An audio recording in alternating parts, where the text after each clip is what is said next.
All right, we are ready to resume. And the next item on our agenda is the Pledge of Allegiance. We all generally have a student here. While we do not have a student here, we do have the wonderful finance team. And in fact, we have Mrs.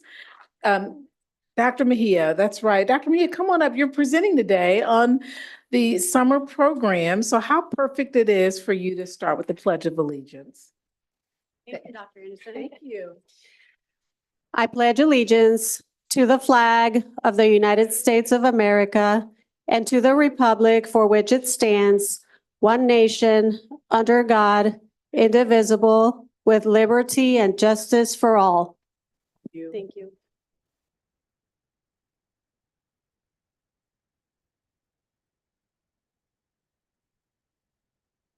All right. So thank you for that, Dr. Mejia. The next item on our agenda is the adoption of the agenda. And so I'm looking for a motion to adopt the agenda. I move the board adopt the agenda as presented. Thank you, Dr. Schumacher. Do we have a second for that motion? Dr. Bonebrake seconds. Any further discussion on the motion? Okay, you've all heard the motion. We'll vote on it.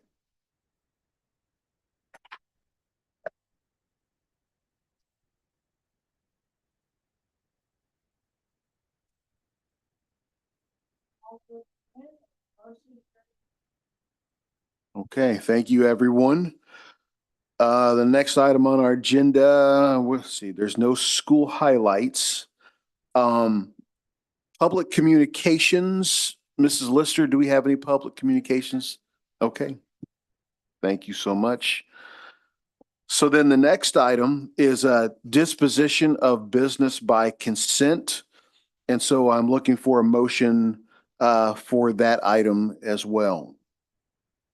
I move the board approve the items of business by consent as presented and authorize the board president or superintendent to sign the special project and purchasing contracts for and on behalf of the board. All right, thank you, Dr. Schumacher. Do we have a second for that motion? Mrs. Schmidt seconds. Further discussion? Mr. Munoz. I do have a question on item 14.4. Wondering if someone might sort of give me an update and or just help me to understand this more clear. Absolutely. Let me start off by saying that we were very frustrated by the big increase in premium. That was a lot larger than we expected. I can say that we've tried to push back against that. And I asked them to do some manual underwriting. As I mentioned in the board agenda item, the increase is due to us having employees that were funded, their payroll was funded by ESSER grant that's ending September 30th.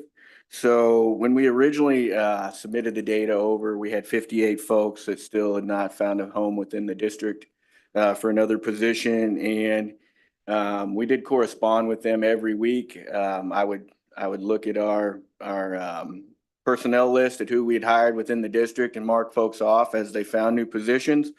We were able to whittle that down to 24 folks, so less than half. And so this is a big number, but it really would have been significant had they not given us a little bit of freedom to wait till after the fiscal year started to get them that. So with that, the 1 year option, I ran some projections based on what we think the premium will come back down to. We think it's going to come back down to around 103 where it was before, 103 to 110,000 after we show that that our unemployment is not going to be as highly as they think it is. They're just looking at a big liability.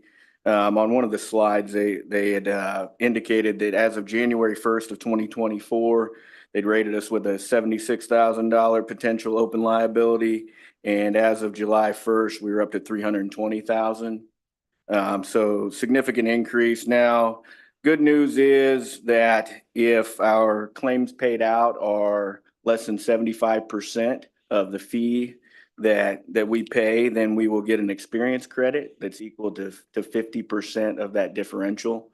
That's not really the route we wanted to take, because that just shows that we were paying more than what our actual results are going to be. But I do want to mention that this has still been cheaper than going through the state plan, the state of Kansas. And we also get some administrative assistance as well as them being the third party administrator. Okay, so, but the point is that next year, we think that will go back down to, I think year. it will, or I think we'll explore other options. thank you. Yep. Thank you for that very informative response, Mr. Busey. I learned a lot from that right there. Any other questions on the motion on the table? Dr. Bonebreak? Well, the purchase of the security, was that purchase of the vehicles or a lease for 6 months or 30,000 miles? There's someone that can answer that question. Mr. Wilson, maybe?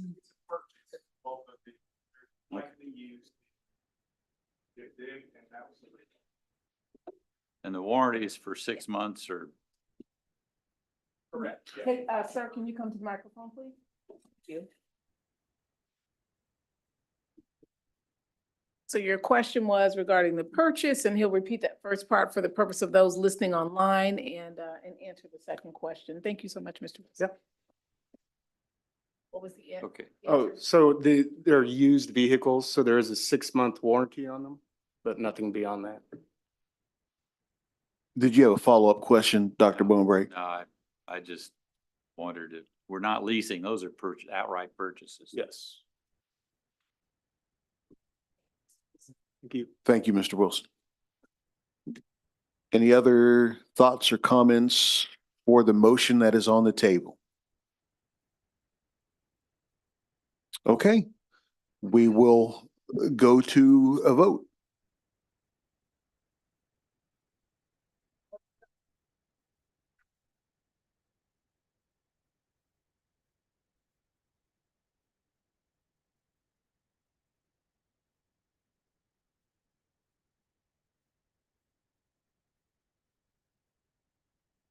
I can't get my screen, I vote yay.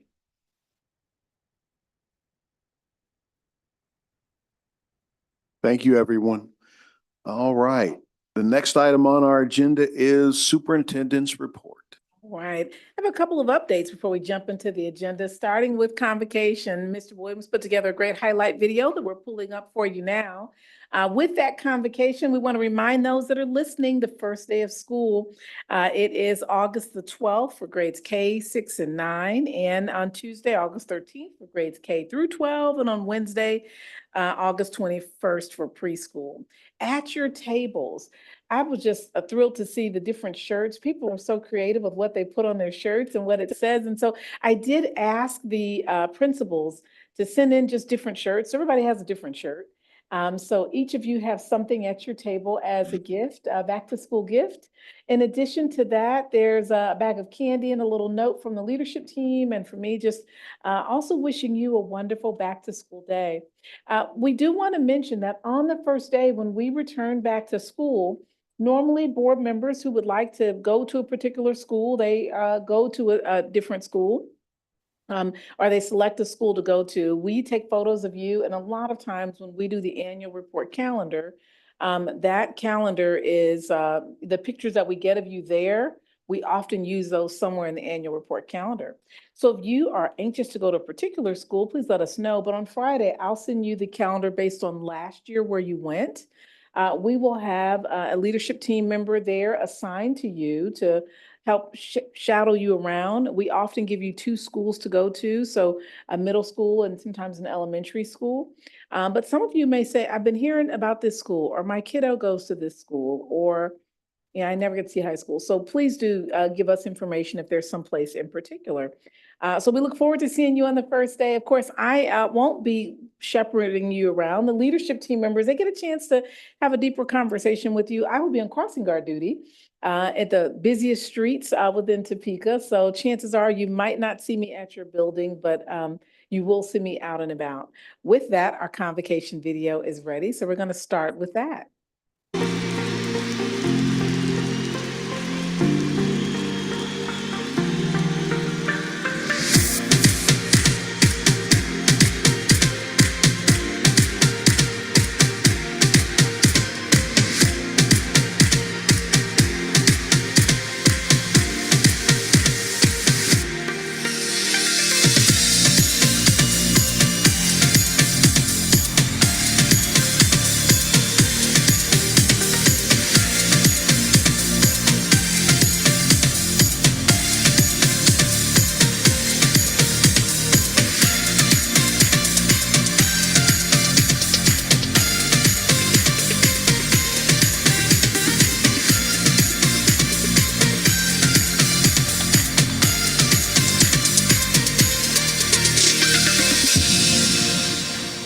are Topeka Public Schools, a place in which we truly show from the very first day, engaging, preparing, and really inspiring, as Simone Holloway gave her amazing, incredible speech and brought some people to tears. So thank you all for being there and for helping us celebrate. And we're excited about what the new year brings. We'll be giving an update later in the next month or two about enrollment. So far, we're about 50 students above projections, which doesn't normally happen. So we have more students enrolling than what we projected and what normally enrolls. And so we're excited about that uptick as well. At this time, the only other update that I have for you will be when we get to the cell phone conversation, you asked for yonder packs. Those have arrived, and your Vanna White will be Miss Stacy Kramer, who I believe has the cell phone. I think she has confiscated Mr. Minky's cell phone, and she has a yonder pack. She's going to show you how that works. But we will wait till you get into your discussion. And then when you get to the discussion, if I may, President Tatum, right before you start speaking, I want to speak to the policy that's in front of you that's redlined, using the comments that you shared or that you emailed or that you may have spoken about. And I think it may best reflect the spirit in which you spoke the last time and in between the last 2 weeks. So as you're perusing that, when you get to that discussion, we'll see if we captured your thoughts well enough and give that update. At this time, I'm going to turn it on over to our team members. The goal for tonight is really the summer program. So Mrs. Wallace and Dr. Mejia will be coming to the podium and talking about the summer program. And then at the very end of that, I think we might have a video for that as well, a slideshow for that. All right, so we'll turn it over to Dr. Mejia and Ms. Wallace.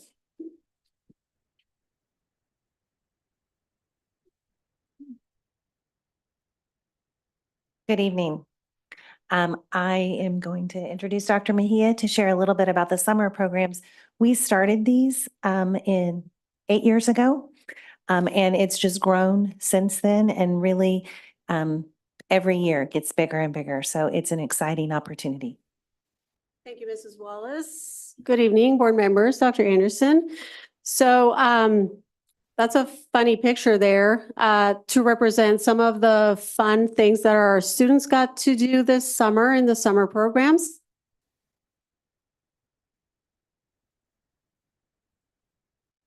So some of the facts about these programs are that we began offering them in 2017. This is our 7th year providing this free academic and enrichment opportunity for our scholars. We hired this year over 370 staff, certified, classified, and student helpers, which was, over 100 more than we hired last year. We offer transportation services to all TPS scholars who registered for 4 weeks of camp, like we did last year. I'll mention that later. Okay, so we provided breakfast and lunch, and for scholars who wanted to use this, we offered kids ride free in partnership with Topeka Metro. As well as we piloted the registration through Synergy this year for the summer camps and for ESY. That was a great, experience. We learned a lot. We know what to do differently. We know what to keep and what to, discard. And I want to give a shout out to Dr. Kip and the IT department for the tremendous help that it was creating these programs and schedules so that parents could use the new platform for enrollment even in the summer. The summer programs have grown. Students registered in 2017, we had 79, and in this year we had 848, and we have increased by 29 courses offered. And I had to tell you that scholars went through our doors. They walked through our doors 2,375 times. which is great. Because I didn't know what to make of that number, but then that's what it was. They walked through our doors to engage in learning that many times. So that was amazing. All these, by the way, are pictures from this summer, which were held at Jardine Middle School, Ross Signature Music Elementary, Scott Dual Language, Shaner Early Learning Academy, TCALC, and Williams. This is a list, not comprehensive, but very well representative of what we offered this summer. And so I just wanted to give you an idea of what our scholars engaged in and what our teachers were so excited to teach and share with students. Shaner runs a 1-month camp, while the other summer camps run week by week. And so their themes were Music Monday, Tasty Tuesday, STEM Wednesday, Artsy Thursday, and Fun Friday. They had an absolute blast. I was there watching them, and they cooked their own personal pizzas. So they're not only developing or learning academics through, measurement, through reading and, everything that is necessary academically, but they were also learning what it looks like to perhaps be in a trade or in a job, by cooking, by dyeing, their tie-dye shirts, by planting flowers. So the skills go beyond the academic, and they just are amazing and so little, and they can do so much. It's fantastic with the guidance of the wonderful staff that participated. There are additional summer programs in our district that include band, orchestra, and chorus. 50 scholars participated this year. We have the extended school year for special education, where 141 scholars participated.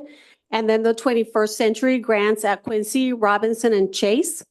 And you have the number of scholars that participated there, 63, 33, and 20 respectively. As well as this was the first year that Ross Elementary introduced the Ross Bridge program with 58 scholars, which is another example of extended school year, Dr. Bonebrake. And this was, academically focused, and the scholars that participated were selected and invited. And the data that they will be looking at are from assessments of the last time they were assessed and the first time they will take those assessments this year. For high school, we have the credit recovery and acquisition, as we have for, I don't know how many years, but all of the years, I think, offered in all the high schools. And in front of you, you have how many scholars participated, how many courses were completed, and how many credits were earned. Some of the courses, these are more units. That's why the number is smaller. But as you can see, the efforts that the high school, the counselors, and everyone involved put into the summer programs to support students either advance or catch up is tremendous, and gives the opportunity for scholars to start the new year with a leg up, when without these programs, they would have been behind. Here are some testimonials that I heard or were shared with me. This has been an amazing experience for my kids. I heard this in multiple ways expressed differently, but that I remember this one. From teachers, can't wait to do this again next year. I am so sad this is ending. I believe that I had just as much fun as the kids. That's from a teacher at Shaner, actually. Others saying I knew this was going to be fun, but I had no idea what I was about to do and how fun it was.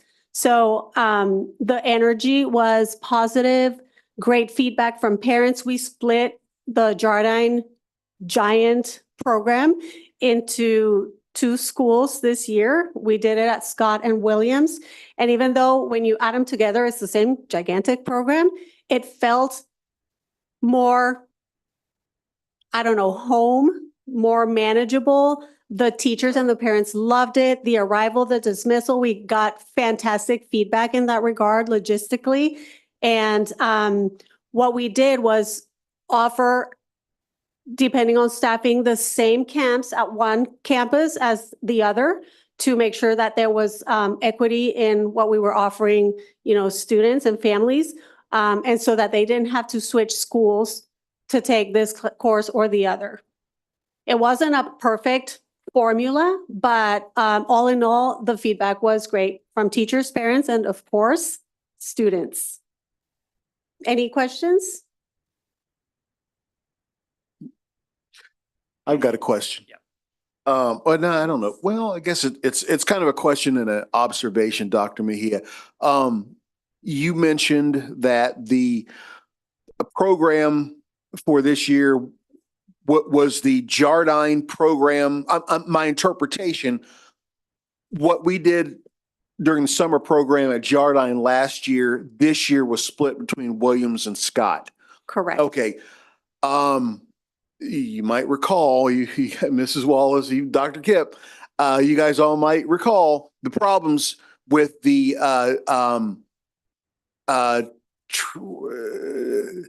not transportation per se, but the long lines that were just log jammed. I remember, waiting in line for like an hour to pick Madison up at one point in time.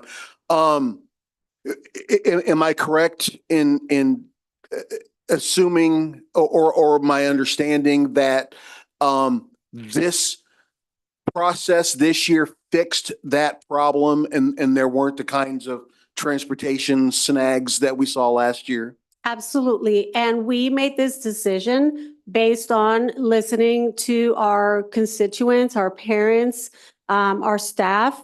And, again, it's very unfortunate that you had to wait that long. It was day one. We heard the feedback. Day two was different, day three, and so on.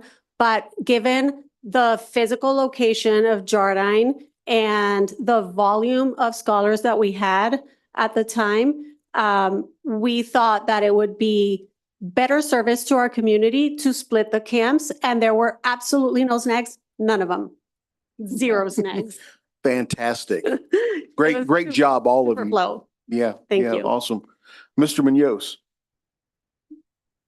My question is around impact of these programs. What I like is that we have lots of different programs that show up for students in lots of different ways. And so as we go forward in this school year, my question is, are we able through our measurements and programs to track students who maybe are doing better than perhaps that we may have anticipated in the past, and try to make connections to some programs which may be more effective than others? And any feedback on sort of that question?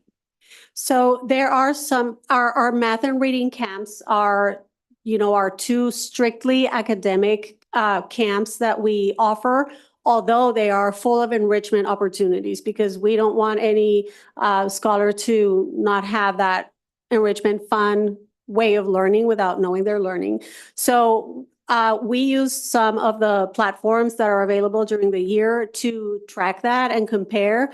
There's also, that's more formal, but there's, returning students and lots of returning staff that can give that qualitative assessment of, I had this student last year, and I can see the growth, or even from the beginning of the summer camps to the end, they have great success stories. In terms of effectiveness of one camp over the other, it's a preference of what families and kids want to do. So there are camps that have a lot more enrollment than others. So I wouldn't measure success in that regard. I would just say that everyone who participates is getting the best experience that they can get for what they signed up for. Dr. Schumacher.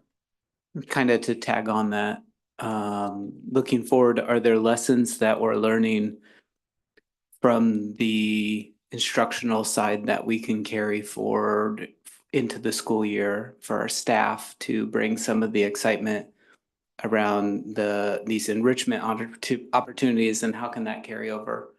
And then secondly, longer term, if I'm not mistaken, a big portion of these are funded through ESSER.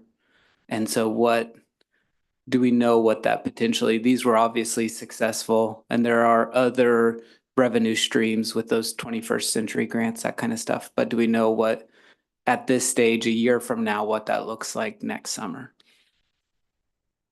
Can I answer the first question? I have to also say a huge thank you to Mrs. Stacy Kramer.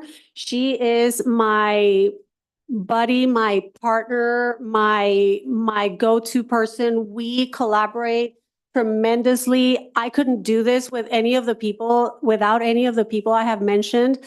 So through the management of the grants, the way Mrs. Kramer has done it, we have purchased materials that we keep and therefore are able to bring them into the classrooms throughout, until they can't be used any longer. But we had that forward vision of this is limited funding. We need to make the most of it and purchase things that we would not be able to purchase had we not had that. And so just creating that amazing inventory of materials.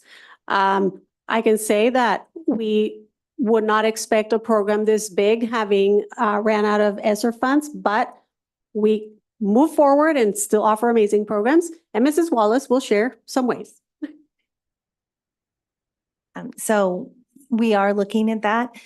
Several of the 5 schools on improvement at the elementary level, we wrote summer programming into their school improvement or accountability grant.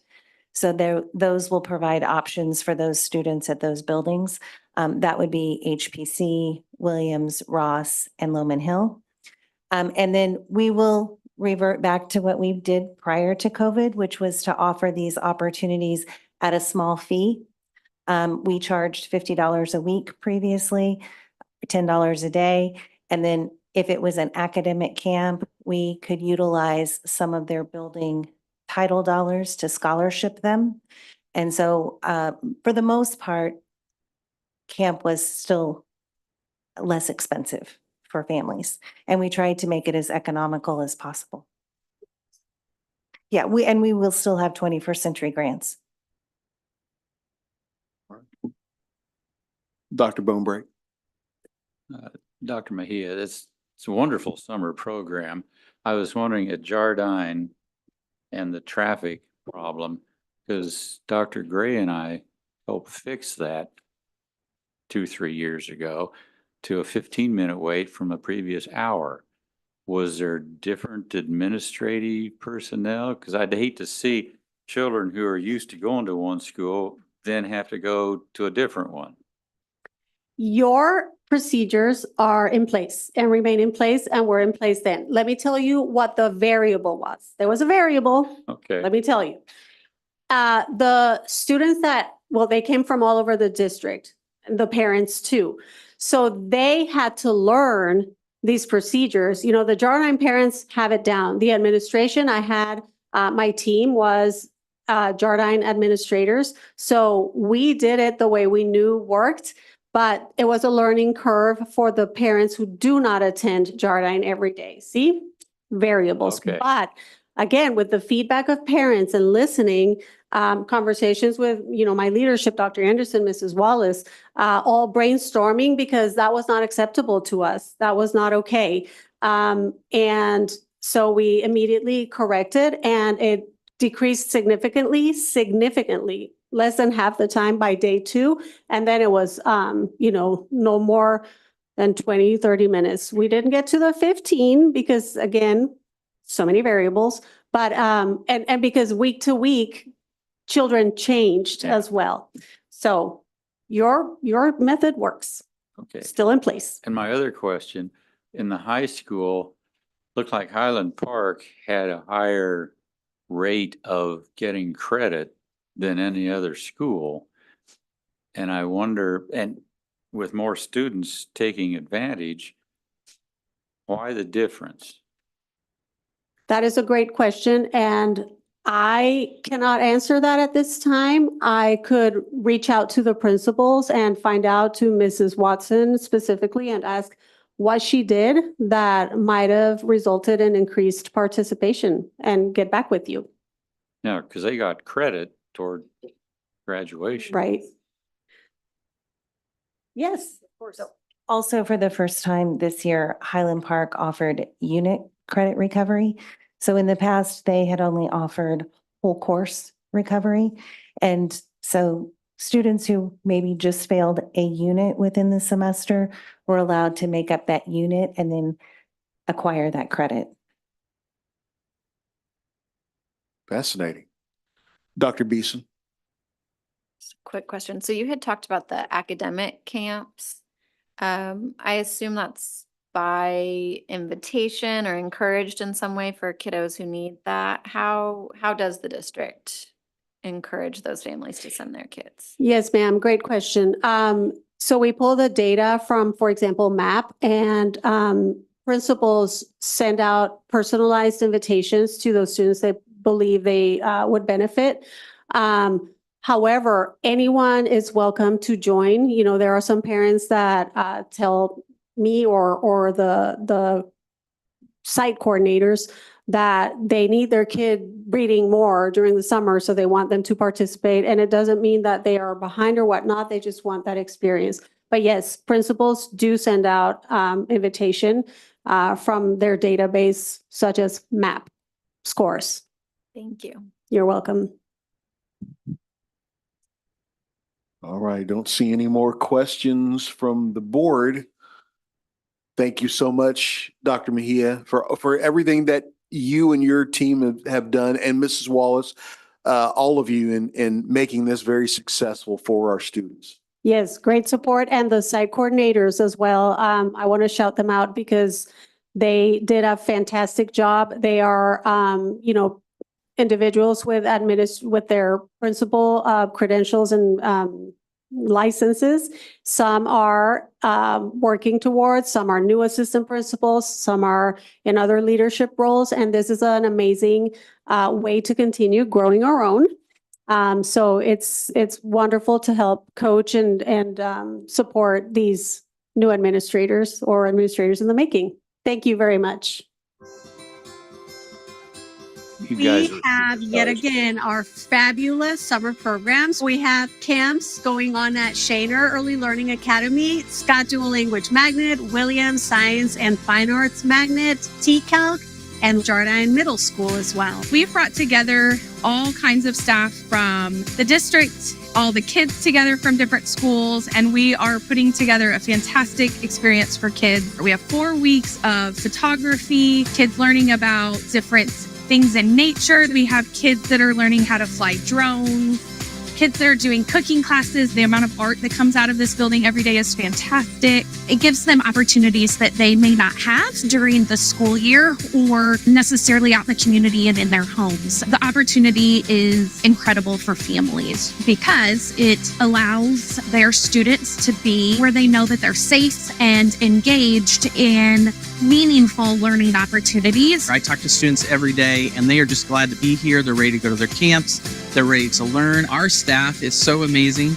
We have staff from upper middle school to lower elementary, and everybody's jumped on board. We're all making it fun and engaging for our students. That's why we do it. It means everything to us. Everybody wants to participate because they know that they are giving these kids opportunities that are few and far in between. Nobody offers a program like this in the whole of the city of Topeka. We really pride ourselves in continuing to be, pioneers of such a big and wonderful program for our kids. Without you, we couldn't make this happen. So it's fantastic and kind of magical.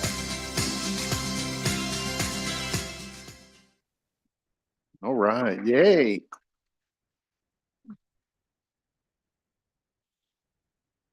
That does conclude our item. Mrs. Kramer is going to come up just to remind you that from her initial conversation with you regarding the strategic plan related to the needs assessment, you're going to be hearing budget again at the next board meeting until we eventually approve the budget. But if there were questions for her, she's here to address any of those and to remind you of her availability. While she's still at the podium, she's going to slide right on into cell phone.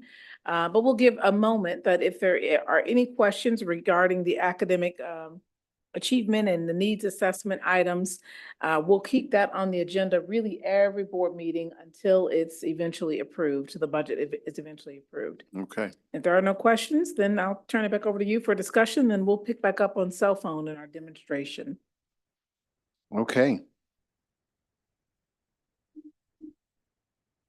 So just to be clear, Dr. Anderson, you were going to reserve This discussion time, if I can go right in the cell phone and then turn it over to you all to talk about that. let's do, yeah, that's right. We'll So- do that exactly.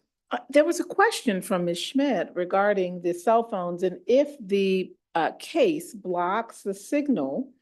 And I immediately said yes, because I knew that they had a case, but Mrs. Kramer learned something about the case related to that. So we will have to tell students to turn off their phone and put it in there because of a couple of variables. So I'll turn it over to Mrs. Kramer from here.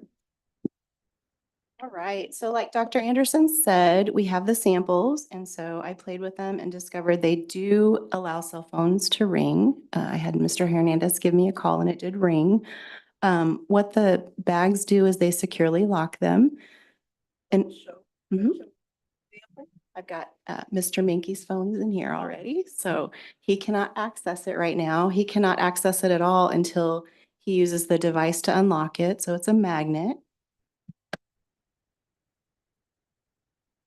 Put the magnet in and then it pops it out and then we're able to get the phone out of the pouch. It does. So you could choose where to install these. If you wanted to have one at each teacher's desk or, there are different variables that you could consider as you're thinking about that. It does fit earbuds. I tried that for sure. I know I personally, as the former 504 coordinator, had some concerns about medical issues. So these are bags for students that have medical exceptions. So it's a Velcro bag, so they would be able to instantly get to it. But I guarantee a teacher would hear this. And then regarding the other pouches, they do have pouches that block the signal, but interestingly, they don't lock. I don't know why you'd want a pouch that doesn't lock, but blocks the signal. However, one of the items, we used the Yonder before, as you know, many years ago. It was highly successful at both Topeka West and at Highland Park. Teachers shared it pretty much eliminated the cell phone issue. So, when you look at the policy, and we go through that, we'll talk about how we anticipate this could be used. We do have enough Yonder pouches to be utilized throughout the district at the high school or middle school level, but certainly at the high school level. Remember, middle school has lockers, and so principals can have them leave their cell phone and their backpacks in lockers, which many of them currently do now. But they can say lock it up. High school, as you heard from Mr. Dick, when we first started this many weeks and months ago, he shared that most high schools don't use lockers once COVID hit. So the pouch would more likely be a high school related matter. Previously, when we used these Yonder pouches, and I'll turn it over to Ms. Kramer to share any information she'd like to about the Yonder pouches, but previously when we used them, when they came in, they put them in the pouch at the beginning of the day and they just went on to class. And so it was just kind of like, this is part of what we did. As Mr. Dick shared with you, he had them keep them in the classroom like you do just like how you have one of those shoe things that hang on a wall. And young people were able to take their Yonder pouch. Pretty much the teacher was able to say, I don't want to see the cell phone, don't have it out. And if I see it, get a pouch, put it in, close it up. That is another option in which to use that. And that way the teacher never had to take the phone or be liable for the phone. And when they left, they'd be able to unlock their pouch and take it. Having said that, I'll turn this back over to Ms. Kramer to share any other information she'd like to about the pouches. Then we're going to go into the policy, and Ms. Kramer is going to hang tight with me up here, and we'll kind of maneuver through some of this. Ms. Kramer? So I was going to say exactly that, Dr. Anderson, that one of the concerns sometimes is about who has custody of the phone. And so the Yonder pouches certainly allow the students to maintain custody of their phone and still be in a controlled situation. There is a little bit of a price difference. We got a quote for 2,000 phones from Yonder, and that's about $64,000. 2,000 of the Faraday bags is what Mr. Wilson and I located, would cost us about $90,000. So there's a price differential.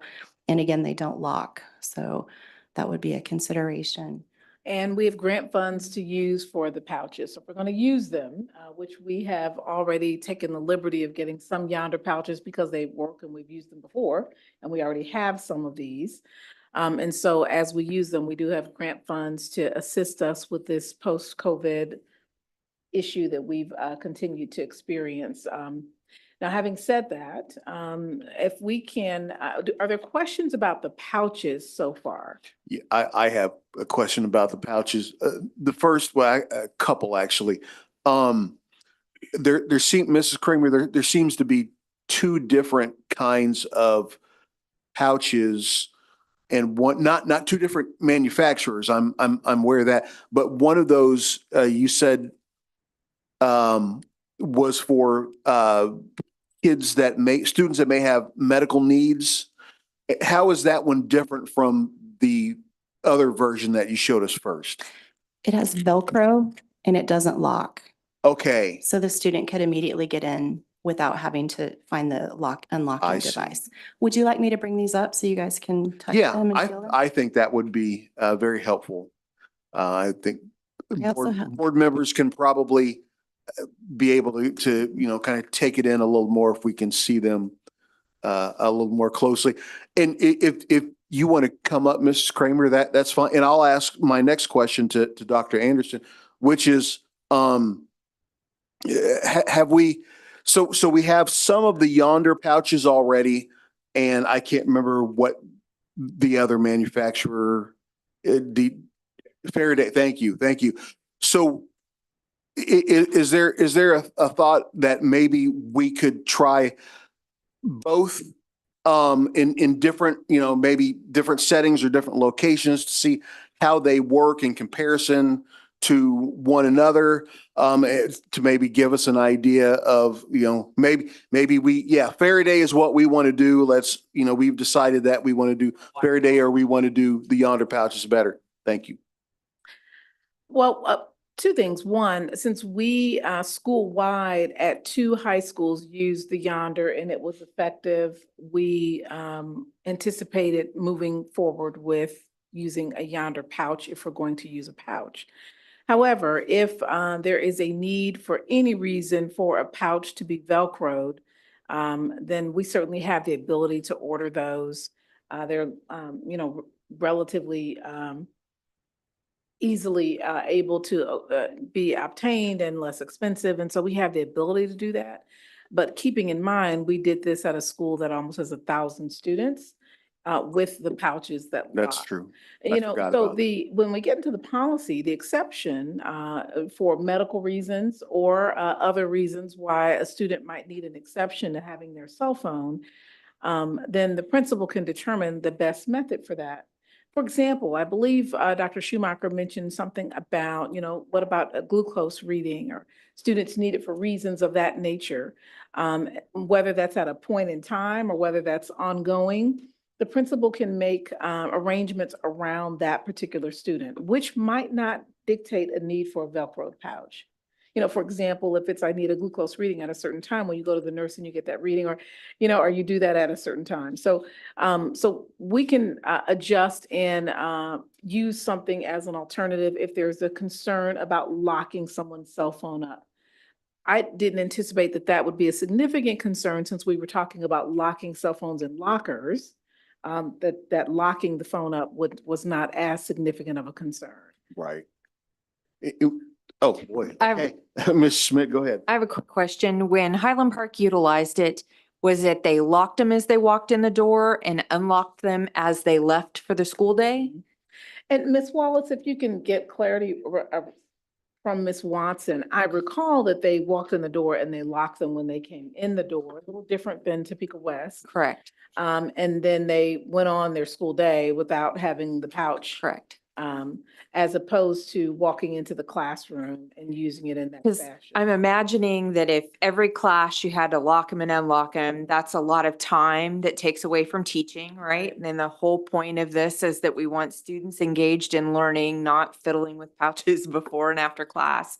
So, and in speaking with a couple of, actually several different teachers who know that we're discussing this, you know, feedback that was given. Now, it's not mathematical. I didn't take a certain ratio, but they all felt like locking them at the beginning of the day and then unlocking them when students walked out would be the easiest to maintain throughout the school day and would take less away from learning. And Right. so, Well, and I think, so two things to remember, at that time, we didn't have a policy. It was really just, this was something under Undercover High that came out in that show that cell phones were problematic. So Yonder reached out to us. That's how this came to be. And they reached out to Highland Park and said, we'd like to pilot the phones at no cost. So that's how we first were introduced to Yonder. Because it was working well there, then Mr. Dick used it at his building because the teacher said, you know, we'd love to try that.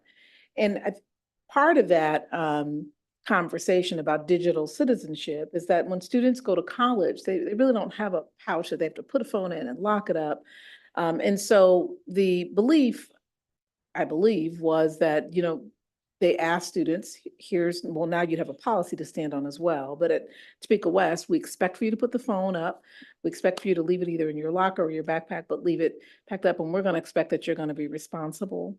And then they, you know, and they were responsible. And if there was a need, then they put it in the pouch. Now, some teachers, I believe from Mr. Dick, as soon as you came in, drop it in the pouch, have a seat. I mean, so it really varied a bit. and I think that's the issue, at least in the feedback that I've received, and I think that some people as the board have received, is that with it being dependent upon the teacher to enforce it, Right. some are enforcing it and others aren't, which is making it hard for those enforcing it to enforce it Right. because at some classrooms they're not. So that's where I go, if we can apply a policy that goes to everybody. I mean, we've already discussed, there's digital citizenship in this device that they carry around all day. So it's not like they're not, they don't have the ability to learn digital citizenship through the one-to-one computers that we give them.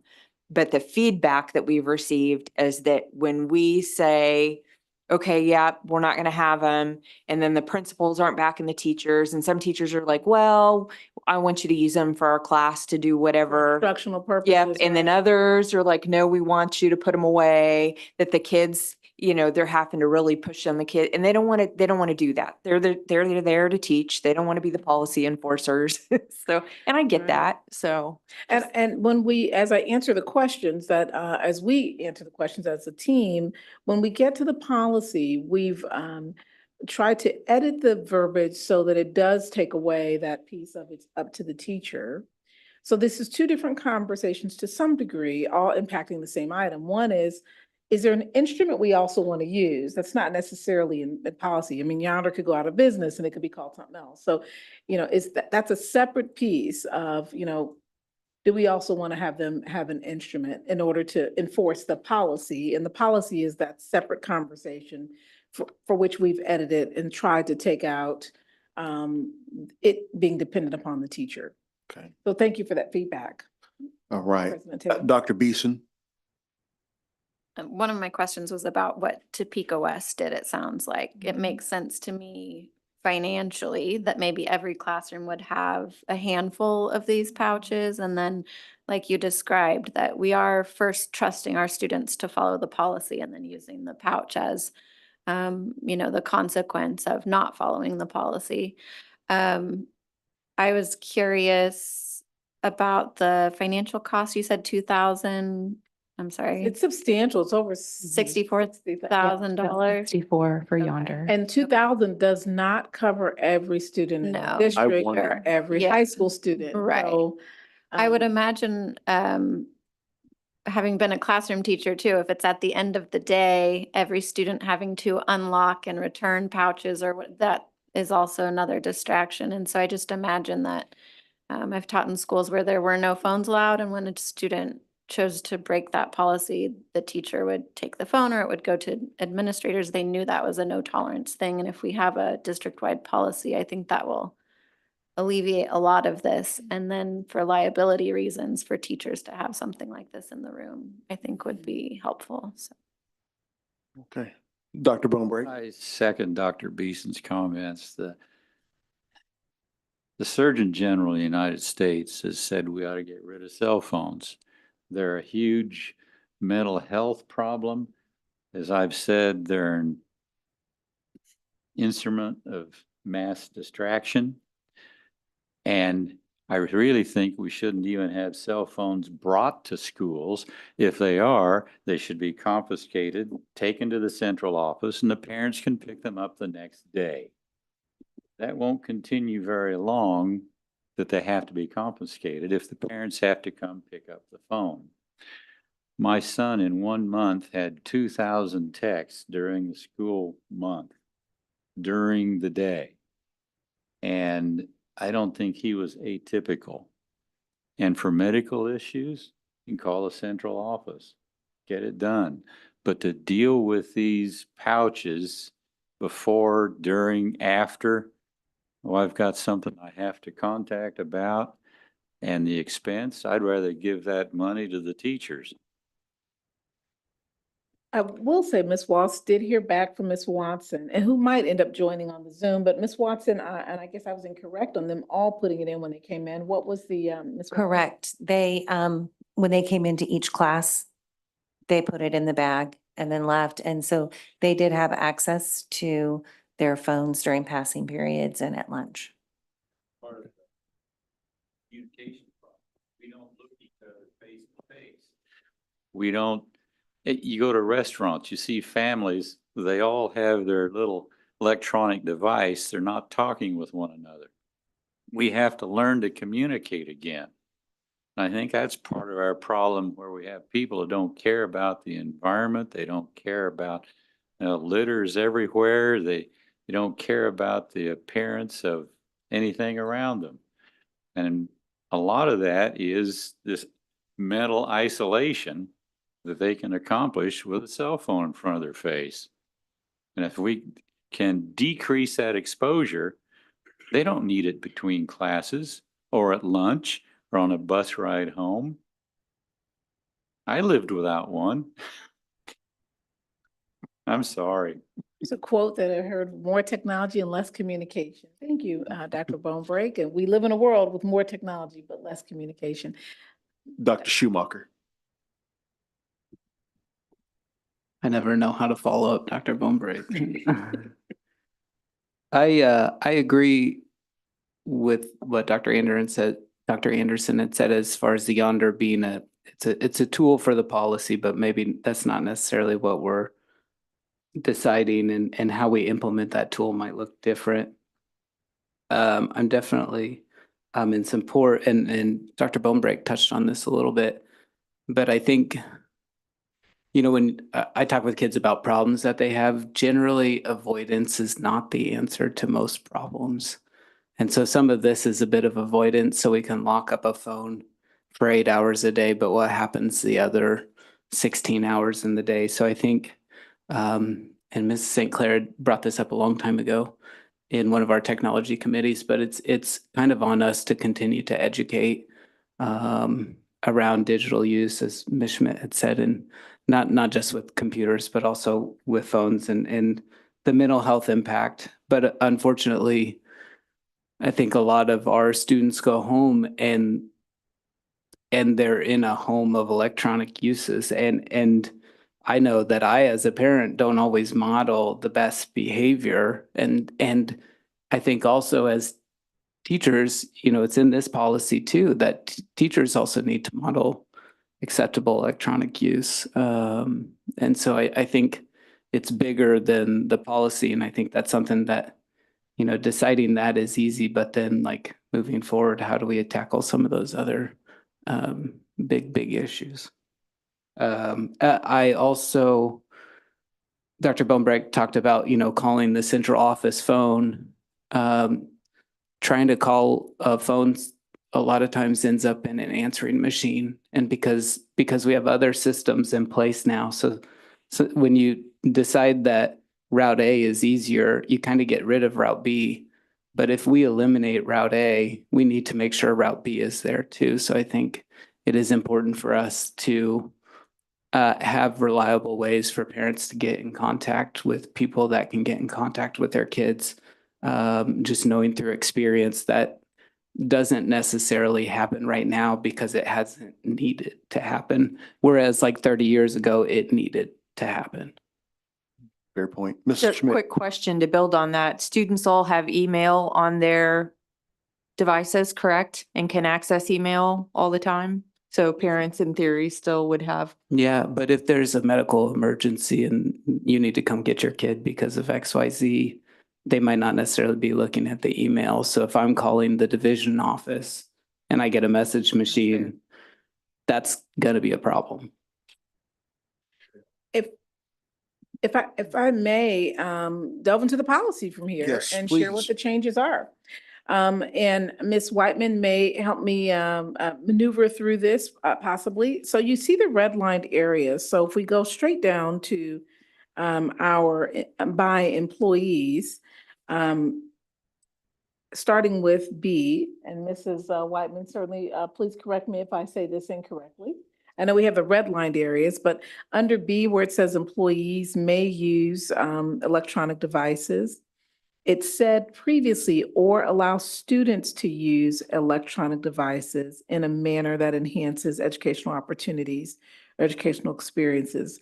To just align this well, we took out the or students at this time.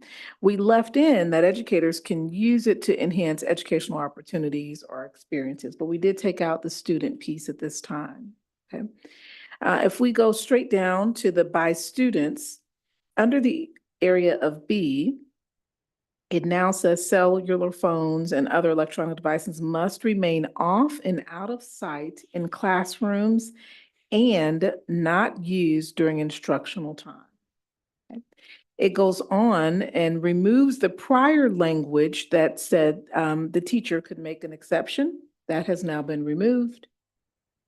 What is in its place, it now says middle school students must, we retained the area that said, however, at the high school, students are permitted to use phones and other devices during their lunch period and passing periods. We retained that previously from your past discussion. We added middle school students must keep their cellular devices in their locker during the instructional day. Elementary students must keep their cellular devices in their backpacks during the instructional day. Exceptions may be made in special circumstances with prior approval from the principal or designee, including but not limited to medical reasons documented by a licensed physician. This took into account all of the correspondence we've received over the last 2 weeks. Those are the main changes. You may already remember that the rest of the items that were already in here really goes into consequences in those pieces, but those were the changes from this last meeting. Does that capture removing the teachers being the decision makers and consequence individuals that would give the consequence? It removes them. It now places this as just, it is not to be used, is really what this policy now says during the instructional day, but then adds in that principals can make that adjustment if there were a medical reason or some other exceptionality that needed to be considered. What questions do you have? And Mrs. Whiteman, did I miss anything? No, excellent summary. Seen a lot of head nodding. Oh, Mrs. Schmidt. Would it make sense in the red line text for middle school and elementary school to say that must keep their cellular devices off and locked in their lockers? Yes, ma'am. Okay. So we would put off, as we've said, if we use the yonder, we'd be asking off unless, other I was thoughts? just gonna say that the first line, I think, covers that, the cellular telephones and other It does, but then it goes on to, then we talk about high school students are permitted to use, and then we jump to a different grade level. So I thought just to Just to clarify, make clear. yeah. So repeat the word off from the first line and the bottom line, so it's very clear that it needs to remain off. The other piece that I'm curious about, and we have a little bit in here, would be the consequences. I'm a big believer in laying out, okay, this is what we expect of you, and number two, these are the consequences that happen. So it keeps it an even level playing field. Somebody doesn't get told, the staff member witnessing the offense, somebody doesn't get told 20 times before they get sent to building administration before another person does. I've actually spent the last 2 weeks scouring the internet on different schools and what they had. And a lot of the policies that I really liked is it laid out the consequences if offense happened such and such a time. Some of them go so far as to track them within their school system. So if you have a consistent offender from class to class to class, that, they're not getting, I guess it happens because they're writing policy and consequences about it, but that might be something to consider. Now, the technology committee that met with the board members that were on that, there is a number H, or letter H, my apologies, on page 2. And it says, if an electronic device is visible or a student is found using it during the school day in violation of this policy, the following will occur.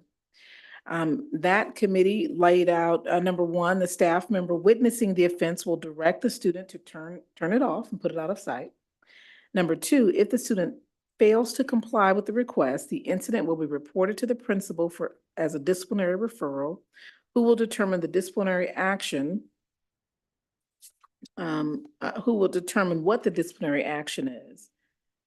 And then that committee also outlined Roman numeral 3 that continues to share about inappropriate use and the consequences. So the principal is to give the disciplinary action. Previously, you had the teacher in that space. So now they do get 1 warning to put it away. And then after that, the principal takes it from there and gives a disciplinary consequence.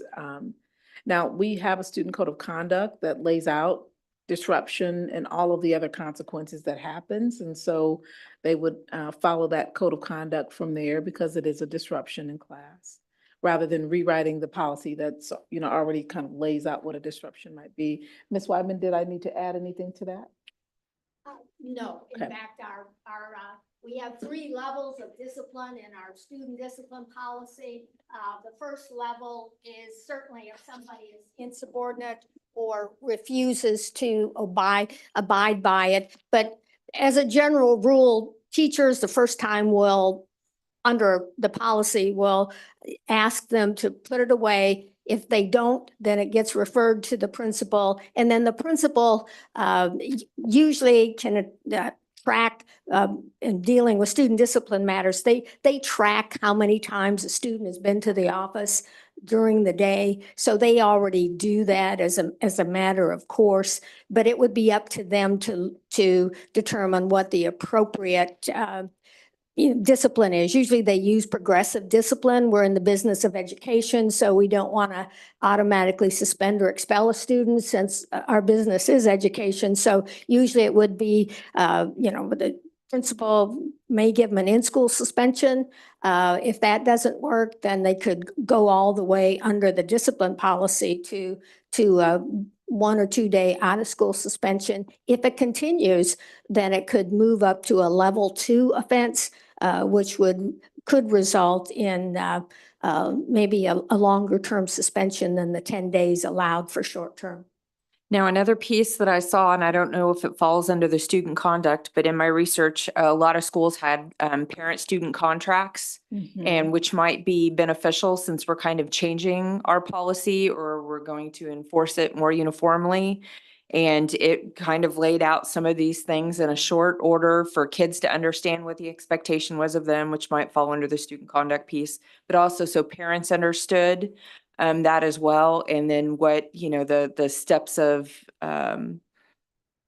discipline, should the student choose not to abide by. Yes, ma'am. And a lot of principals already use contracts.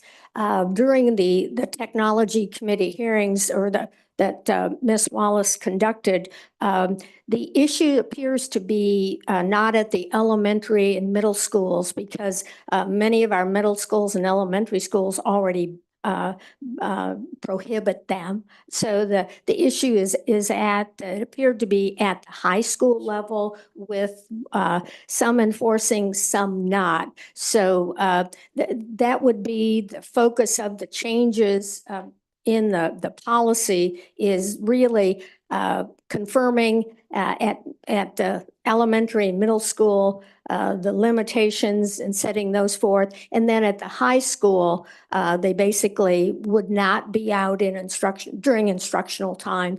And then if they are, then the principal or the teacher asks them to stop. If that isn't effective, then it gets referred to the office, and then allowing the principals or assistant principals at the building level at the high school to determine the appropriate discipline for that. Okay, I can't speak on behalf of all schools but I have been to a couple middle schools and I would say, and I've spoken to a couple middle school instructors, and I would say cell phones are probably as big of an issue at middle schools as they are in high schools.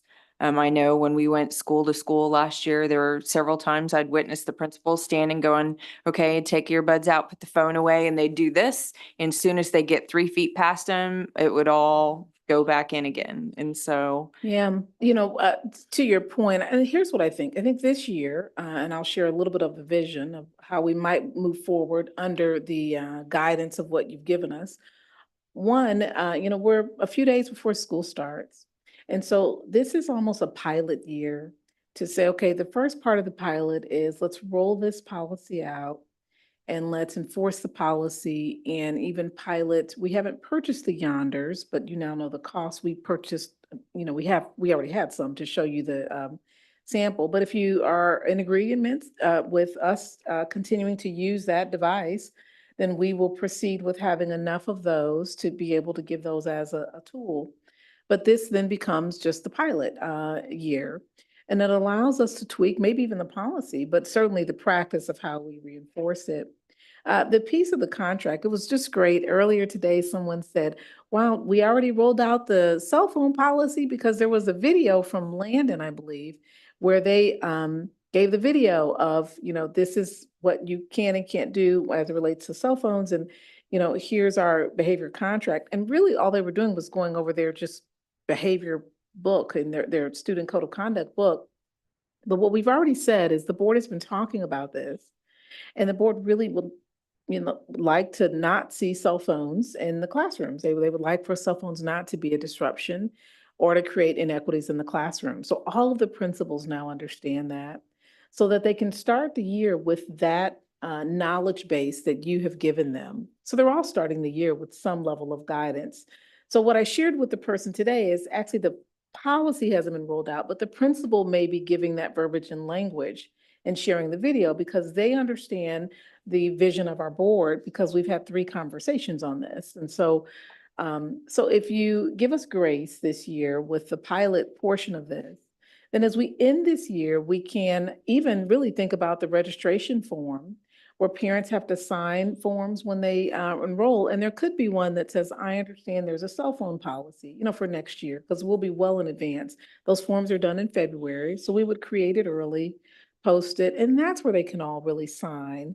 So if it pleases the board, what I believe I heard were the changes to make sure that we added in this red line section, that they must remain off.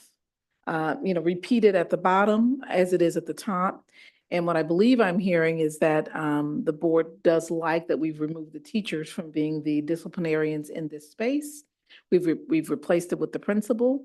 and we've outlined some consequences. So if it pleases the board, as you've concluded the discussion, I'll turn it back over to you, President Tatum, whether you want to take action today or continue the conversation at a future date. We'll be prepared to comply with whatever you direct us to do. Sure. Thank you, Dr. Anderson.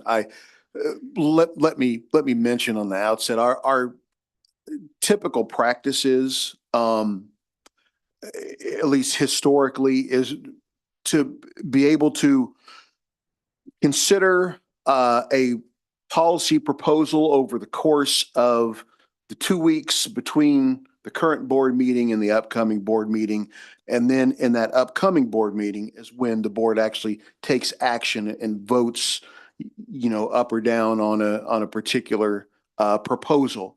And so that would be the same practice that we want to follow here, with the understanding that it certainly sounds like principals at the school building level are prepared to start the school year next week out with the understanding of what we've been discussing, and to really kind of maybe informally put these policies, practices into effect for their buildings. And then in a couple of weeks, when we come back as a board and vote on these, it'll be codified. But in terms of the actual practice of this policy that we are working on, it certainly sounds like that is something that is going to be starting from day one.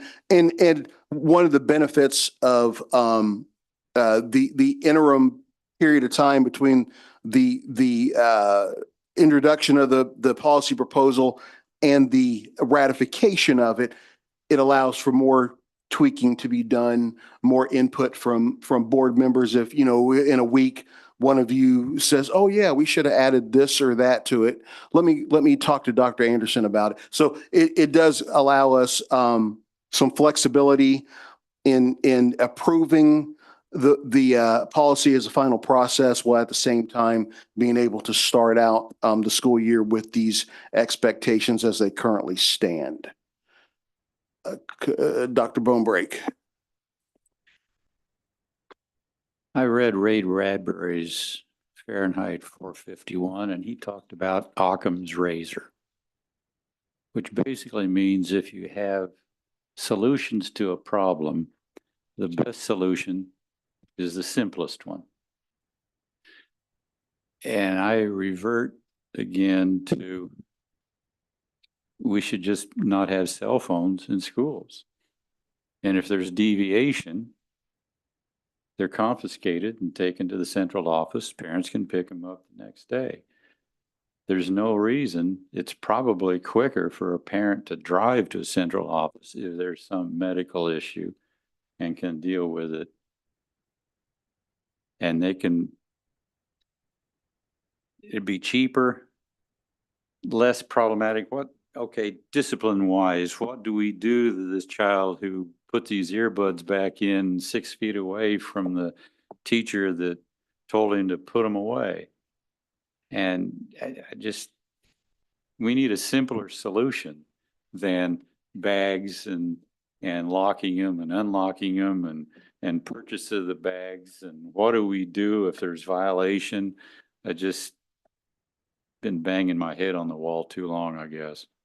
Well, to soften that bang, the policy that we've kind of presented right now says no cell phones are not allowed in school during instructional time.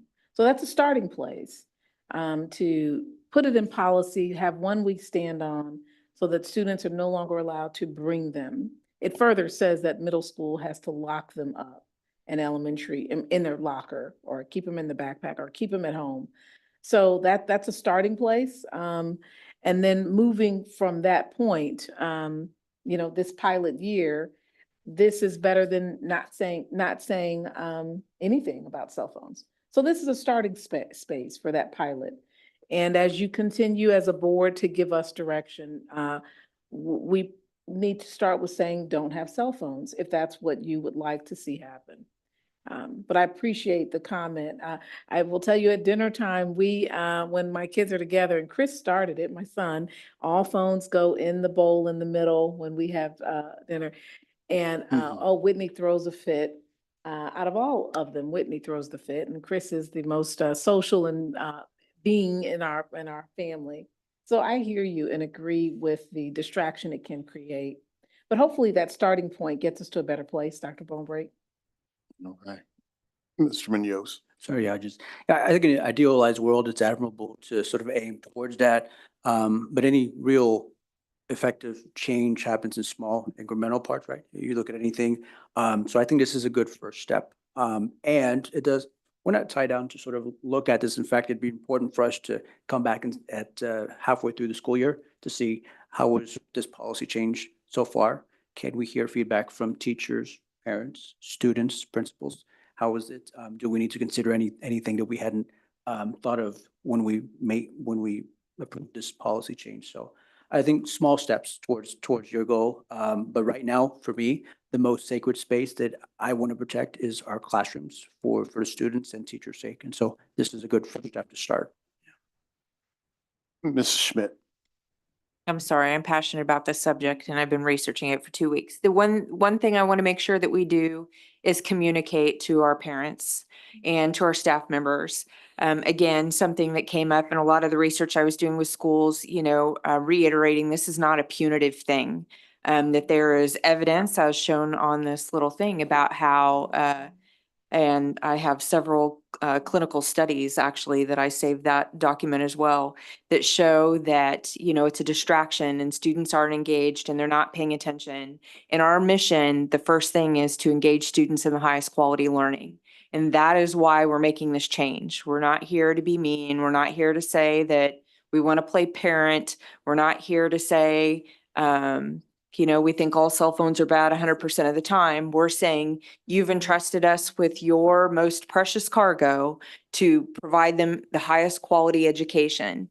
And in order for us and our teachers to do that, because this is as much about the teachers, right? Making the teachers feel supported and that we hear them. In order for us to be able to do that, we believe that cell phones not being in the classroom is going to be a conduit for that. The why behind the what? Yep. Absolutely. Okay. So, Dr. Anderson, do you feel like you have enough information at this point to move forward with this policy idea? Yes, we've come to you 3 times, and we think we have hit a space in which we have it down well. So our understanding is bring this back at the next board meeting for you to vote on as a policy to take action on at that time. Is that the will of the board? All right, and the Yes. changes that we made is the one change, but if something comes up in the next couple of weeks, we're certainly prepared to modify further. Thank you. You're welcome. Thank you. Okay. So that actually covered one of our discussion items, which was cell phone policy revisions. The other discussion item for the board is the retreat planning. And we've talked, I believe we talked briefly last meeting at the end about some board retreat ideas and how we might go about kind of carving out some time for us to do a retreat. And this is just going to be an opportunity for us at this time to kind of build on that. And so having the group work together to, where did I put my idea? Really kind of generate some potential ideas for what we might discuss at a board retreat is going to be important. But along with that, some ideas for when we might meet, what days or times are going to be conducive for us to meet and a location. So any thoughts on what we might talk about? Maybe we'll tackle that first, the topics. I can tell you right now, since Mrs. Boley isn't here, one of the things that she wanted for us to discuss together were the new board goals. It's been maybe a couple years since we created the last group of board goals. A lot of them are still valid, but for example, Dr. Beeson might want to add her ideas to the list of board goals. And it's possible that we've accomplished some, and so they don't need to be on the list anymore. And we may put new ones on there that we haven't thought of before now. So I think for Mrs. Boley, board goals was pretty important. That it make it on the list of potential agenda items. Mrs. Schmidt. I just want to chime in that when we do our retreats, we never have enough time because we make our agenda too big. So I think, you know, if board goals is something that we agree upon, I think everybody would rather schedule 2 hours on a Saturday and leave early than be constantly running over. So I think if we can identify, you know, one thing that we want to talk Okay. about, that might be good because we always seem to cut ourselves That's a short on valid time. idea. I second that.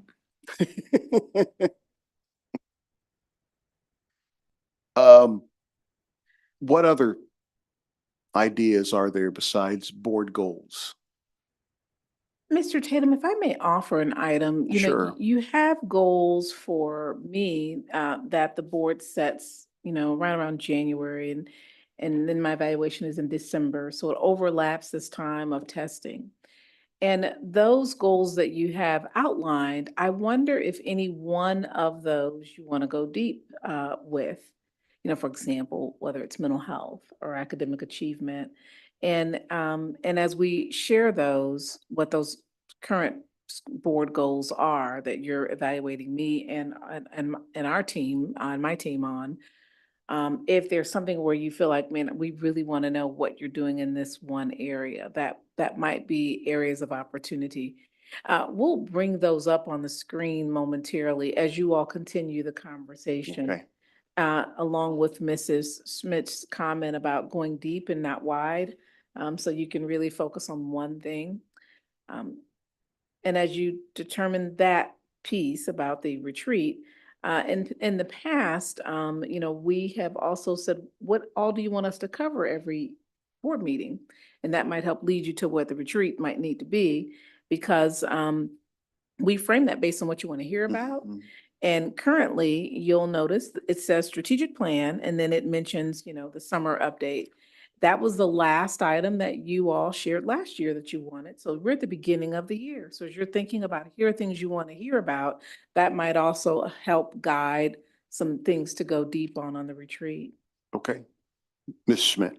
So earlier it was said that we're going to be hearing about budget stuff for the next several meetings. And I always think that we never get enough time of Mr. Minky in the budget because it's not just an onion, right? Where there's several layers. It's kind of bags and bags of onions. And I know that I personally can always stand to learn more and understand more about our budget, especially with us losing ESSER funding and, you know, having a better picture of the big picture. So that might be an It idea. is. Mrs. Schmidt, I think you are now officially Mr. Meeky's new favorite. She's called me a bag of onions. Yes. You can pay me after the meeting. Mr. Munoz. Another topic for thought is student achievement, and particular opportunities for us. Where do we most need to focus on when it comes to student achievement in our schools? And I'm thinking particularly for the Equity Council, and as we discuss inequity in our schools and students who most need our support and help and most need us to sort of think outside the box. How do we help these students? That's so what comes to mind for me as one of many topics we could discuss. You've got more? Okay.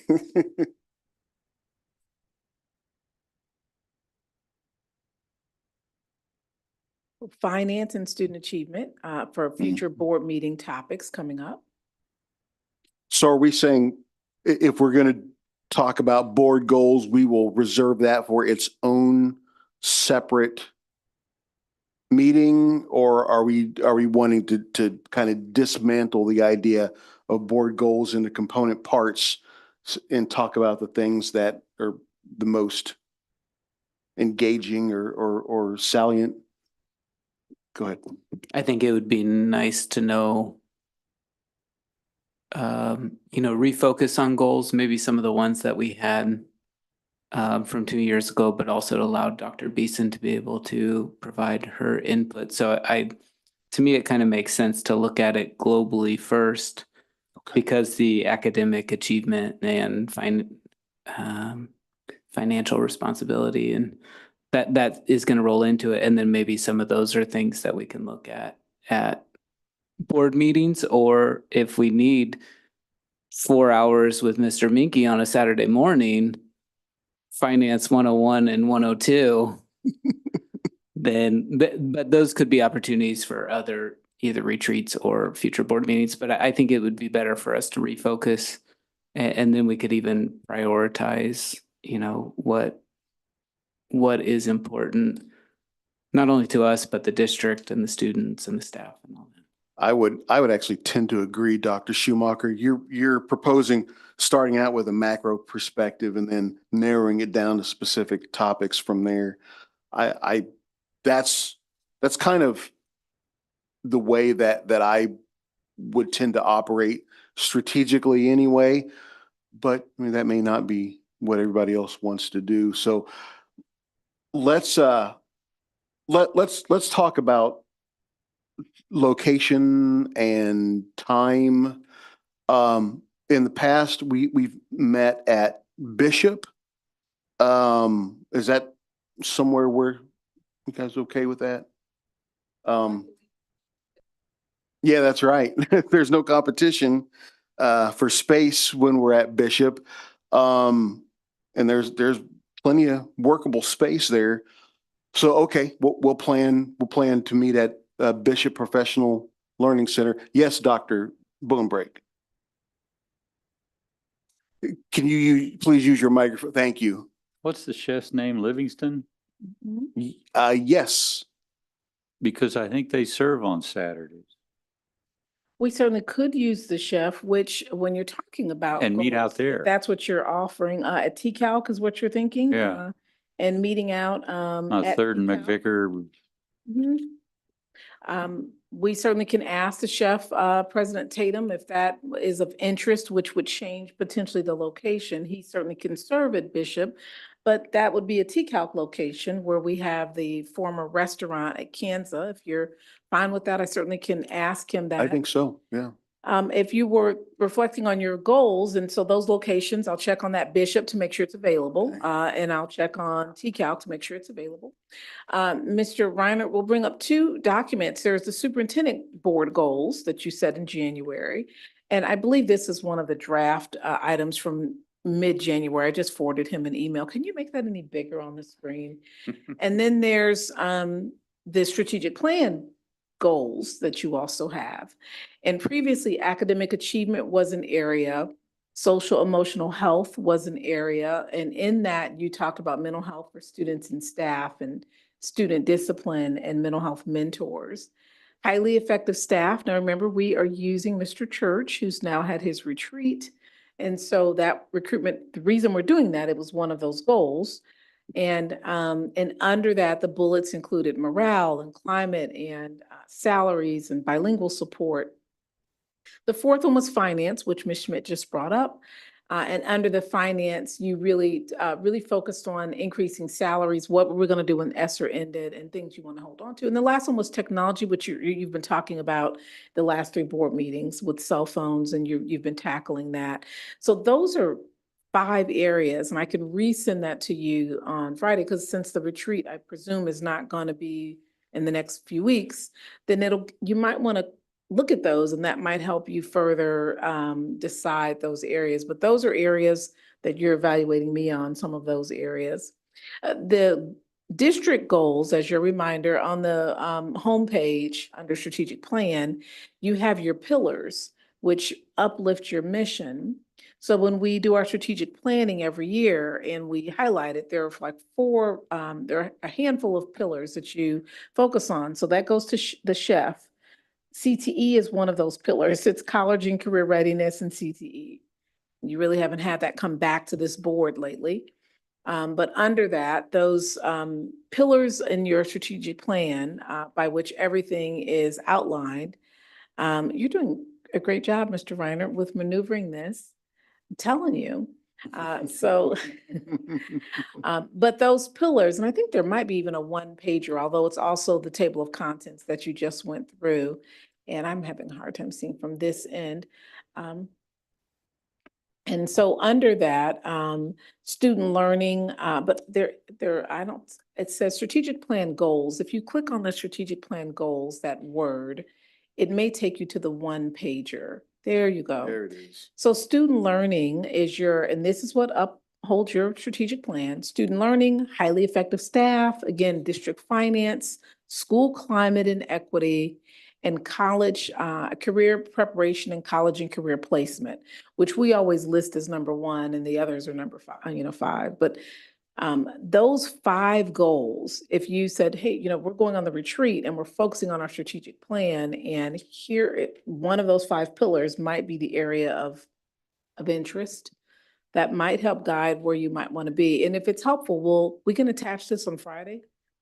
For you to decide what you want to go deeper in. And CTE is certainly the internships and the chef and all the other career pieces that you want to see us continue to develop over the years might be something that you might want to spend time on. Hopefully that's idea. helpful. Yeah, that's very helpful, Dr. Anderson. Thank you.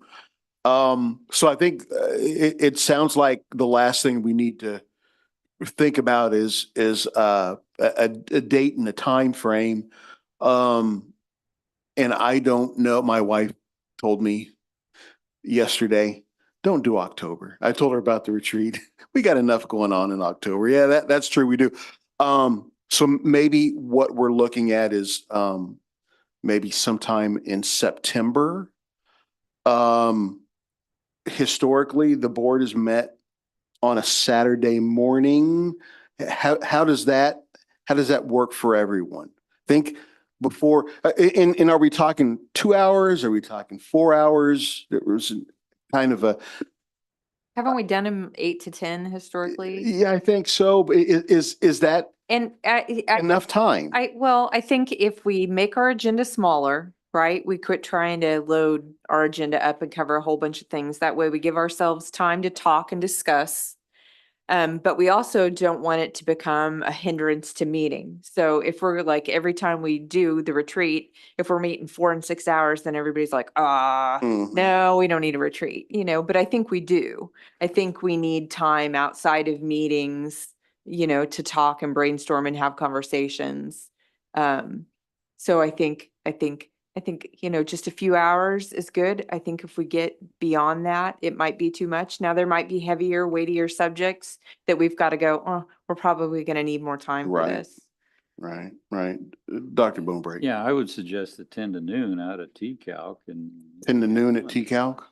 and maybe have lunch. And if we want to go home. I was thinking of, yeah. And because we're talking about inviting the chef to cook for us. So yeah, we're going to probably want to add some time in there to have a meal together, probably at the end, it sounds like. I think 10 to noon at T-Calc sounds fine. Maybe we can look at a variety of dates. Okay. And your past retreats have been in November, March, June for the 9 years I've been here. November, March, June, and November, March, June, in February. There was one in 2021 in January. Just when I type in retreat in the calendar. So if you're picking September, that is the first full month of the school year. And you want to avoid October, which is a very busy time, and Halloween and all of that. The chef might be having some thoughts about some Thanksgiving meal if you were to pick November as opposed to September. But if you want us to give dates, would you like us to give you the Saturdays in all of September and the Saturdays in all of November if you're doing it this semester? Sure. To keep you out of October and out of December? Yeah. That gives you some I mean, options. looking at options is always going to be, beneficial. So yeah, I'd say let's do that. What conference? Yes, I know. KASB conference, yes. In November, correct? And I've got another conference, a work conference at the very begin. No, yes, I do. November 6th through 8th. So yeah, so the beginning of November would not be good for me. The beginning 2 weeks of November would not be good, but So we'll list those dates, all Okay. Saturdays in September. We will skip the KSB. We'll list November dates on a Saturday unless there's any other day of the week or evening that you'd like to pick. As Chef, we know is in the afternoon, and Chef is also an evening provider as well. that's true. Anyone have any thoughts of any other days or times? Yeah. Okay. Great, we'll send that out tomorrow, along with the attachment of those calendar, the strategic plan goal areas, as you continue to reflect on what topic. But we'll send the calendar Okay. through Miss Lister, that where you can pick the Saturday, rank your first and second options. Okay. And then we'll get that back to you, President Tatum. Okay, awesome. Yeah. Thank you and thank all of you. Looking forward to doing a retreat together again. All right, and that takes us to board member comments. And so I think Dr. Brombrake, we're going to start with you tonight. My committees haven't met yet, but I was wondering, the first days of school and we attend, is there a schedule or a way to sign up? There is, we assigned you to all the schools, Dr. Bloomberg, this year. So excited to see you. We know how much you love to get around all the schools. So I tell you what, we do have a schedule. We were gonna send it out on Friday, but we will print that off as well. We're just gonna give you what you did last year. And you can let us know if you'd like to be at a different school.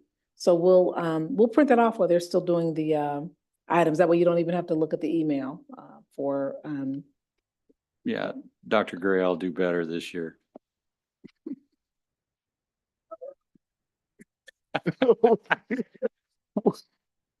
don't know what to make of that. No, sure. Print his stuff, yeah. Dr. Beeson. I don't have any committee information yet, but I did want to say I've taught in 4 different school districts and they've all kicked off the school year in different ways. And I got to attend convocation on Tuesday and it was so fun and so inspiring. And I haven't been a part of anything like that. And I wish I could start every morning that way. It was wonderful. I had the best time. So thank you to everyone who put in a lot of work on that. That was just so wonderful. Tonight was Meet the Teacher night. So I just wanted to say happy back to school to everyone. I know there are lots of kids out there that are excited to meet their teachers and take their school supplies. And wish everyone a happy first day of school next week. Right. Mrs. Schmidt. I don't really have anything. Our committees have not met yet. This is my favorite time of year because school supplies in stores. My husband knows we go to that aisle wherever we're at. So I hope that the majority of our students are like that and they look forward to all the new things that they get, their backpacks, their supplies. Yeah, I know I'm geeking out about that over there. It's like, there's anything I want to stick in my pocket when I leave from that. But I hope our teachers are just as excited to come back. I know parents kind of enjoy, I think, the back to some routine. For teachers, I don't know, all those that taught summer school, they might not felt like they had enough time off, but I hope it is a wonderful school year. I appreciate the teachers that reach out to us constantly to give us feedback as a board, letting us know what they think we're doing well and what they think we could do better on, because there's room for growth everywhere, right? Even at a board level, we have things to learn, so. For sure. Mr. Munoz. We haven't met for our committees, but we'll be meeting here soon. I did attend the back to school event at Ross Elementary, and I'm grateful for all of the organizations, the churches, our faith community who came out in big numbers and showed up in giving out everything that you can imagine. These students left with a backpack full of materials. And so our students who showed up at Ross are well prepared for a new school year to do great. And so just wanted to thank all of those churches and organizations who showed up, who volunteered their time, supported our students to make sure that they start off with a bang. And as has been said, we wish our teachers a great school year and can't wait to start off here soon, next week. Dr. Schumacher. Yeah, I also don't really have any committee assignments, and I think I echo everybody's sentiments. You know, I talk to a lot of kids most days, and we talk a lot about school, and this time of year we talk about if we're excited or if we're nervous, and so I'm very appreciative of everybody that shows up, for the kids that are excited, for the kids that aren't excited, for the kids that are energetic, for the kids that maybe their sleep schedule is not quite right and they're exhausted. And so there's a lot of emotions, good and bad and nervous and all of them in between.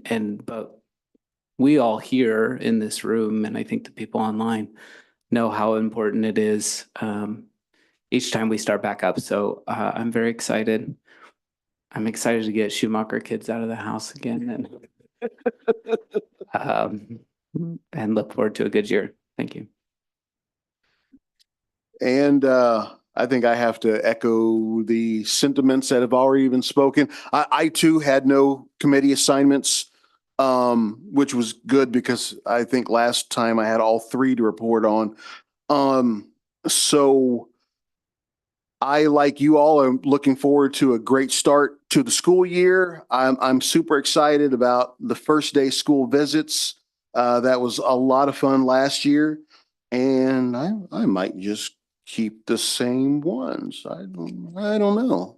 Well, and President Tatum, Dr. Gray, I would be remiss as he quickly printed that schedule off and put supplies here to acknowledge who gave us those. And my apologies, I didn't mean to interrupt, but That's okay. Dr. Gray, you want to come on up and tell us what you put here in front of us? And then as you look at the schedule, if you want to keep the schedule you had last year, you can just let them know. If you want to change it or you want to think about it, you have before Monday to let us know. Dr. Gray, you want to share? And he just did an exceptional job with supporting me with convocation. It's very hard to keep up with me because you don't know what I'll say or what music, or I'll say, I want that Girls on Fire when Simone comes off, and they found it. And it was just extraordinary. And I think they were at the arena till 8, 9 at night, setting up throughout the days prior to. So just all of what goes around, Dr. Gray and his entire team, Mr. Williams and everyone else. It's just amazing. Dr. Gray, you want to share what you have in front of us here? Thank you, Dr. Anderson. Yes, we're very grateful for the school supply drives that happen here in Topeka Public Schools. For several years now, we've partnered with Dillon's. If you've been around the city, you probably have seen inside the Dillon's these carts, these little containers that have been set up, and we have gotten multiple supplies from our community. They have really stepped up. We had way more than what we have right here. All day we've been filling up backpacks, giving them to families in need. So again, Dillon's has been our partner. Also, we have Bunkers on, what is that, 21st?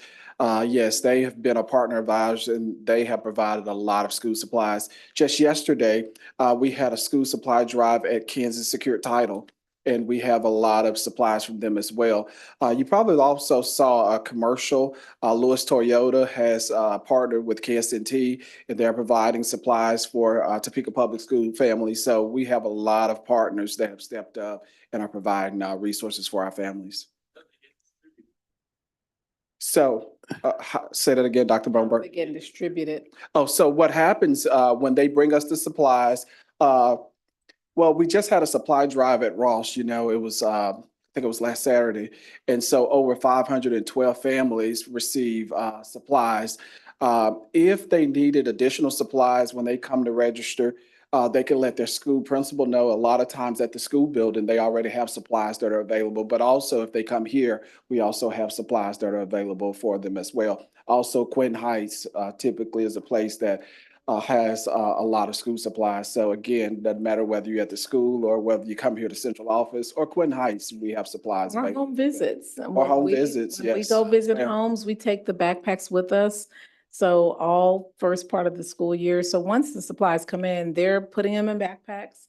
So when you leave, you'll see backpacks up front where the front desk person, when a parent enrolls, if they need a backpack, they give it in that way.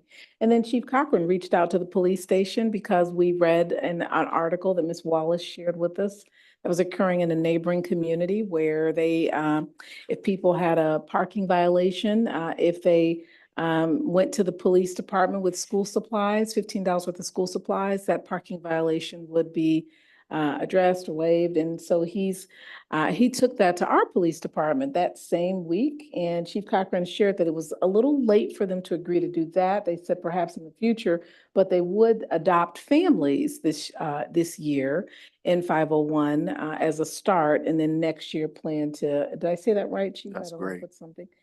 Yeah, they would like to do something around the holidays. Yeah, so, Tickets, mainly because they're in the middle of a budget cycle right now. yeah. So, and they'll keep this in mind for next year. So just great ideas of how to continue to expand. is Dr. great. Gray disappeared, but you can, but I will tell you, and that's all we have to share. We know it's late, but we certainly Thank you. want to make sure that you know that a lot of people are loving on us. Since Commissioner- Dr. Gray was up there, thank you for our We Love TPS signs. So. And thank you for whoever keeps giving us all this awesome swag and treats. So thank you guys. Well, it looks like Dr. Anderson and the leadership team. So thank you all. And I was going to say, I think particularly for Dr. Gray and for his team, we need to end with a round of applause.